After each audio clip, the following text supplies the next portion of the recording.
Hi ihr Lieben, Master of Puppets ist dieses Jahr 40 Jahre alt geworden und ich dachte, ich nehme das mal so als Anlass, um mal wieder so ein bisschen guten alten Thrash Metal zu spielen und euch das dann auch zu zeigen, wie man das, worauf man da achten muss und wie man diese ja doch ziemlich schnellen Riffs oft spielt. Weil es sind eigentlich immer kleine Bausteine, die man einfach kennen muss, damit man so Sachen von Metallica und Slayer spielen kann. Zum Beispiel oder und lauter so Sachen, um die soll es heute gehen.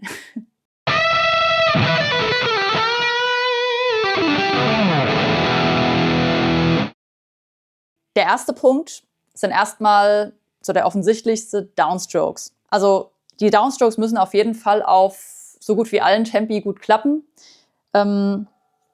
Ja, da legt ihr einfach los. Ich habe jetzt mal so ein Drumbeat hier ein bisschen gebastelt.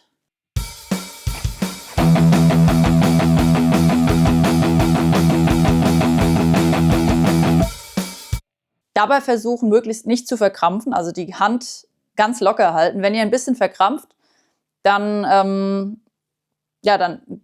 übt ihr wahrscheinlich schon zu viel Druck auf. Auch vor allem wichtig, dass die Bewegung nicht irgendwie aus dem Unterarm kommt oder so. Also ihr braucht da für alle diese Sachen, die wir heute machen, keine krassen Armmuskeln.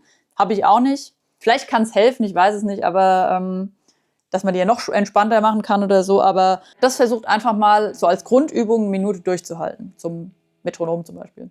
Und die Herausforderung dabei ist eben tatsächlich nicht so sehr, das überhaupt hinzukriegen, weil man denkt sich vielleicht erstmal, ach ja, ist ja easy, immer nur runter und das Gleiche, sondern das eben durchzuhalten. Weil zum Beispiel, da habt ihr bei Master of Puppets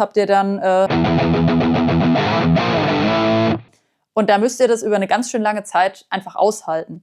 Was auch ganz gut ist als Riff-Tipp, ist die Strophe von Tornado of Souls.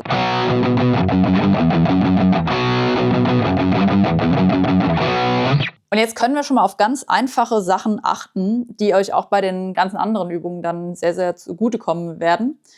Und zwar erstmal ist das, dass das Plektrum nicht irgendwie so weit raussteht, sondern dass ihr möglichst eine kurze Spitze habt. Nicht zu kurz, weil dann kommt ihr wieder mit dem Daumen eventuell dran an die Seite. Das wollt ihr auch nicht. Aber müsst ihr einfach mal ausprobieren, ne? Möglichst kurz.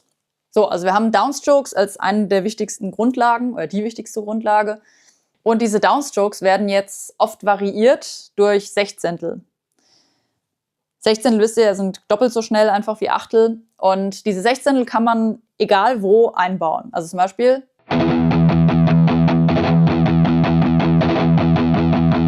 oder da probiert ihr einfach mal, schiebt ihr die Sechzehntel komplett durch. Beim ersten Mal war es jetzt auf der 1 war die Sechzehntel, beim zweiten Mal war es auf der 1 und die Sechzehntel. Und ihr schiebt es einfach mal so im Takt durch und übt es so durch. Die Sechzehntel können euch überall im Takt überraschen sozusagen. Kennen wir übrigens auch von Maiden zum Beispiel. Da sind es oft so Gallop Rhythm.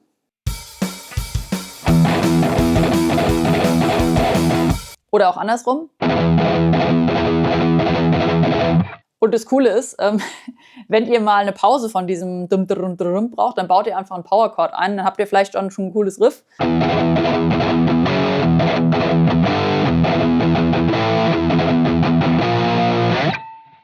Und dann habt ihr vielleicht auch einfach schon ein cooles Riff.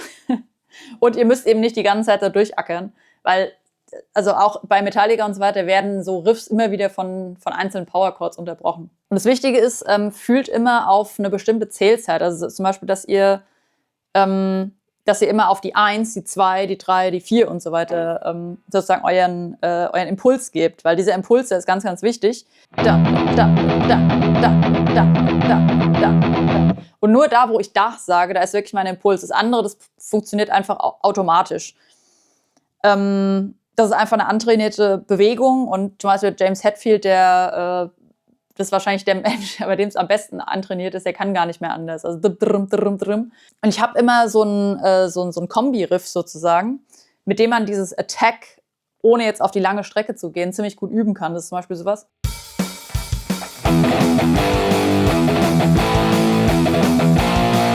Da könnt ihr auch, wenn ihr vielleicht das 190er Tempo oder so noch nicht gehen könnt, könnt ihr einfach ja, schon mal euer Attack, ob die Hand das überhaupt wenigstens langsam, also wenigstens auf die kurze Strecke kann, bevor ihr es dann auf die lange Strecke macht.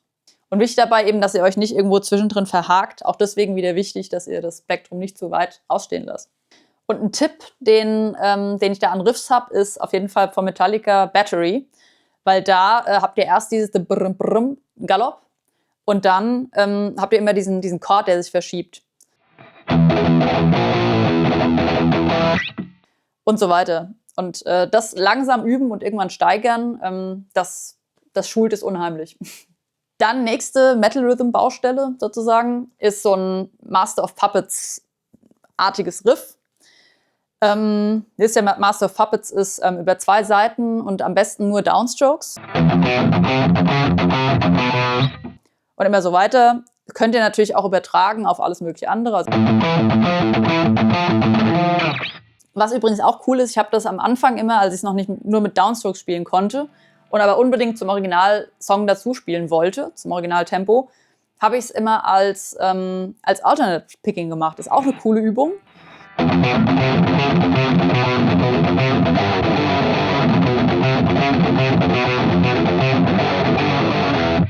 Da kann man es natürlich noch schneller spielen als dann nur mit Downstrokes. Wie gesagt, übt mal beides. Es wird eurem Alternate Picking nicht schlecht tun. Und wie übt man jetzt sowas hier? Also erstmal natürlich ist die Grundübung dafür auch wieder, dass ihr eure Downstrokes einfach entspannt machen könnt.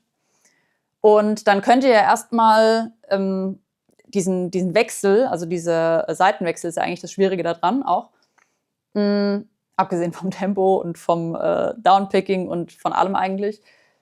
Ihr könnt ja erstmal einen Teil von dem Riff machen, zum Beispiel.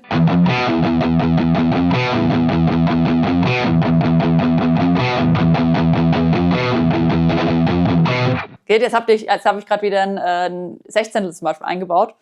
Auch sowas ist ja cool, ne? Und dann entsteht euch vielleicht schon ein eigenes Riff.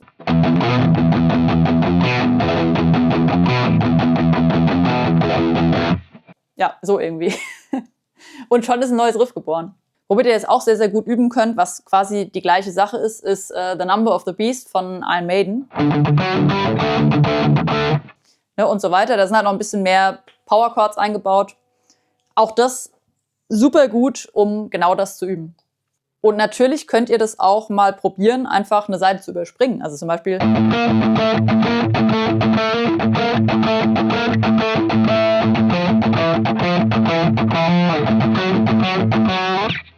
Und so weiter. Auch da, das trägt alles dazu bei, dass ihr eure rechte Hand auch besser koordinieren könnt. Und seien wir ehrlich, es geht nicht um die linke Hand hier, sondern es geht eigentlich um die rechte Hand. Als nächstes kommt ein Riff, das nenne ich mal Damage Incorporated Style Riff, weil das kommt in Damage Incorporated auch auf der Master of Puppets Platte vor. Und dabei geht es darum, dass man so fiese Sechzehntel auch noch auf der A-Seite einbaut. Also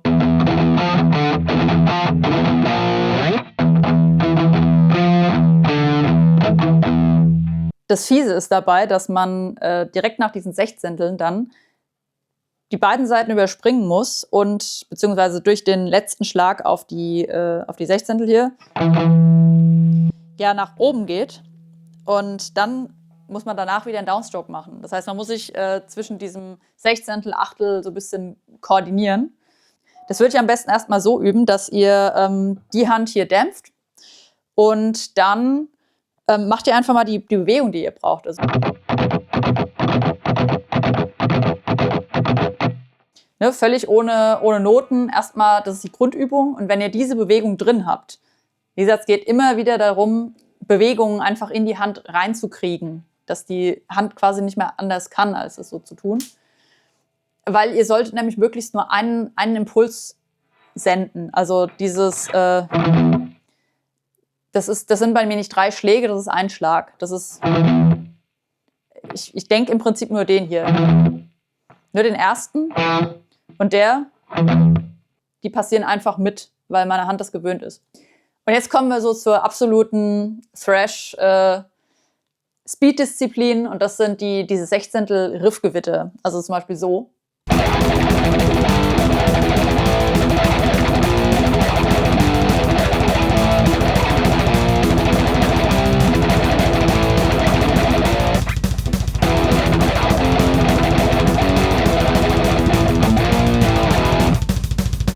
Ja, war jetzt nicht ganz Angel of Death, aber ihr wisst, wo es hingehen sollte. Riffs dazu sind zum Beispiel Angel of Death, wie gesagt, von Slayer und auch Whiplash von Metallica. Da kommt es sehr, sehr drin vor. Das sind so die frühen Thrash-Sachen eigentlich. Ich finde es auch es ist teilweise, wenn man es sich langsam macht, dann ist es bei denen auch nicht mehr so, also gerade bei Slayer auch nicht mehr so 1000%ig genau, aber das ist auch ein Tempo, da kommt es mehr drauf an, dass es eben durchfließt, dass es nicht stockt, dass da nicht jeder Ton vielleicht genau gleich klingt und so. Das ist, geht da so ein bisschen im Gewitter und aber auch hier wichtig, die Hand muss entspannt sein, also und setzt euch die Akzente, also denkt euch die Akzente richtig. Es ist nicht einfach sondern es ist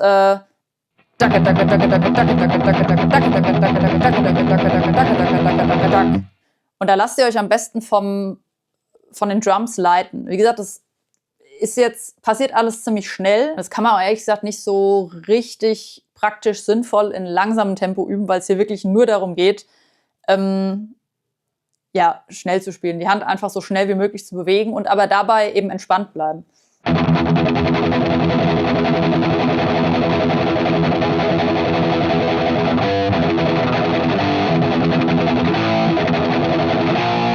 Und das finde ich mal ein bisschen die Schwierigkeit, man muss sich dann trauen, irgendwann diesen Power-Chord zu machen, weil man ist dann so schön in dieser Bewegung drin und macht und irgendwann denkt man sich, oh Mist, jetzt kommt ja der Power-Chord.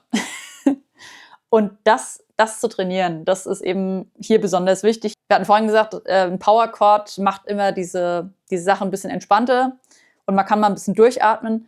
Hier finde ich es eher stressig, dass da zwischendrin nochmal ein Power-Chord kommt, weil meine Hand die ganze Zeit durch Sechzehnteln will. Und auch das könnt ihr natürlich wieder so üben, wie die Downstrokes vorhin. Ne? Also ihr macht euch ein Metronom, Drumbeat, was auch immer. Versucht einfach mal so lang wie möglich durchzuhalten und euch daran dann eben zu steigern. Und daraus könnt ihr euch dann auch so eine kleine Überoutine bauen. Ich übe jetzt nicht so krass viel nach Überoutinen, irgendwie, dass ich jeden Tag das Gleiche übe oder so. Aber ich habe mir neulich mal sowas gebaut, weil ich das Gefühl hatte, okay, ich habe da mal wieder Bock, das so ein bisschen zu trainieren.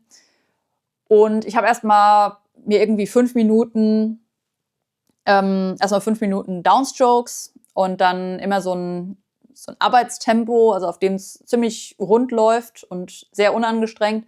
Und dann mal noch eine kurze Sektion von 20 Sekunden oder so auf einem Tempo, das schon zu viel ist. Dass man sich da langsam ransteigert. Dann, also im Prinzip könnt ihr es genauso durchgehen, wie ich es jetzt in diesem Video hier strukturiert habe. Das geht ja im Prinzip von, ich sag mal, easy nach hard. Ne, also erstmal schön Downstrokes, dann Sechzehntel- und Gallop-Kombinationen, dann so Riffs, zum Beispiel das Master of Puppets Riff oder auch das Damage Incorporated Riff ist bei mir da immer drin. Oder vielleicht für die Downstrokes auch nochmal Number of the Beast, ist auch cool. Das kann man auch so ein bisschen durchvariieren, weil man hat ja vielleicht nicht jeden Tag Bock aufs gleiche Riff, wenn man es wirklich täglich macht. Und dann, klappt das eigentlich so ganz gut und ihr werdet schon sehen, ihr werdet nach kurzer Zeit relativ fit in der Sache. Ja, wenn man so ein kleines Fazit fassen will, also was ist wichtig, um Thrash Metal wie bei Metallica und so zu spielen? Erstmal saubere Downstrokes, dann die Kontrolle darüber, wann man Sechzehntel einbaut und das Ganze natürlich auch mit Palm-Muting und offen und so weiter, bin ich jetzt gar nicht so drauf eingegangen. Das ist natürlich aber super wichtig auch, dass man einen großen Unterschied hat zwischen ich spiele es offen und ich spiele es gedämpft mit Palm-Muting und eben auch die kontrollierten Seitenwechsel. Das sind eigentlich so die Sachen, die wichtig sind. Und alles andere ist dann eine Kombination daraus in der Regel. Ja, damit sind wir wieder am Ende vom Video. Und wenn es euch gefallen hat, dann könnt ihr jetzt richtig schön, also erstmal natürlich Like und Abonnieren und so drücken und Glocke. Und dann könnt ihr so richtig schön abmeddeln. wühlt euch mal durch den gesamten Metallica-Katalog und was weiß ich, Bullet for My Valentine, Megadeth, Slayer, da hört ihr die allgemein Big Four, wozu jetzt Bullet for My Valentine nicht gehört, aber Anthrax, da hört ihr alles, worüber ich gerade geredet habe. Viel Spaß und bis zum nächsten Video. Danke fürs Zuschauen und ciao.